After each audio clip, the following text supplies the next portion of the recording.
ఏంది తమ్ముళ్ళు? ఉగాది రోజు ఓడిపోయిల్లు, శ్రీరామనవమి రోజు ఓడిపోయిల్లు, హనుమాన్ జయంతి రోజు కూడా ఓడిపోతాం అనుకున్నారు కదా. కంబ్యాక్ ఎట్లుంటదంటే పోయిన భయం మళ్ళా రావాలే.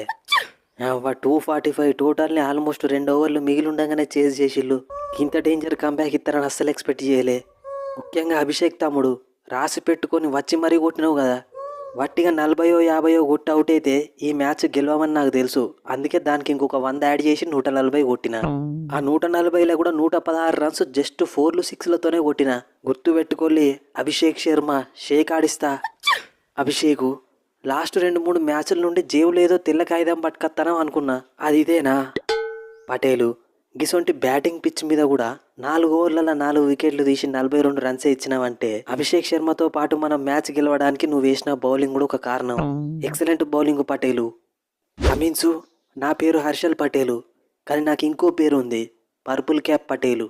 బ్యాటింగ్ పిచ్ మీదనే ఇసొంటి బౌలింగ్ వేసిండంటే బౌలింగ్ పిచ్ మీదకి హర్షల్ పటేల్ ఆడించే ఆట ఎట్లుంటుందో నీ ఇమాజినేషన్కే వదిలేస్తున్నా. షమి, నీలాంటి సీనియర్ ప్లేయరు 4 ఓవర్లలో 75 రన్స్ ఇచ్చుడేంది? నువ్వు కనుక లాస్ట్ ఓవర్గా స్టోయినిస్కి 4 సిక్స్లు ఇచ్చుండకపోతే 15 ఓవర్లలోనే మ్యాచ్ ఫినిష్ చేసేటోళ్ళం. అరే అప్పుడప్పుడు అయితేనే ఉంటుంది కమిన్సు. నెక్స్ట్ మ్యాచ్లో నేను కూడా కంబ్యాక్ ఇస్తుంది. అయ్యారు, వాస్తవం చెప్పాలంటే నువ్వు కూడా కెప్టెన్ ఇన్నింగ్స్ ఆడినావు. 36 బాళ్ళల్లో 82 రన్స్, 6 4లు 6 సిక్స్లు. నువ్వు కనుక అవుట్ కాకపోయి ఉంటే స్కోరు 270 దాటేది. ఏం చేద్దాం మరి, మీరు లాస్ట్ 3-4 మ్యాచ్లలో ఆడిన విధానం చూసి మీకు గీ స్కోరే ఎక్కువ అనుకున్నా. మీరు గీ రేంజ్లో కంబ్యాక్ ఇస్తారని తెలిసి ఉంటే ఖచ్చితంగా అవుట్ కాకుండా ఆడుతుండే. హెడ్ 4 మ్యాచ్లు ఓడిపోయినాక నా తలెత్తుకునే విధంగా బ్యాటింగ్ చేసినావువే. నేను చెప్పలేదా మీ ఇద్దరు కలిసి పవర్ ప్లే అయిపోయేదాకా బ్యాటింగ్ చేసిల్లంటే మ్యాచ్ మనదే అని? గవన్నీ వద్దు, ఈ మ్యాచ్ గురించి నేను ఎప్పుడో మర్చిపోయినా. నెక్స్ట్ మ్యాచ్ ఎవరితోనో చెప్పు. మనకు నెక్స్ట్ 4 పాయింట్లు ఇవ్వబోయేది ముంబై ఇండియన్స్.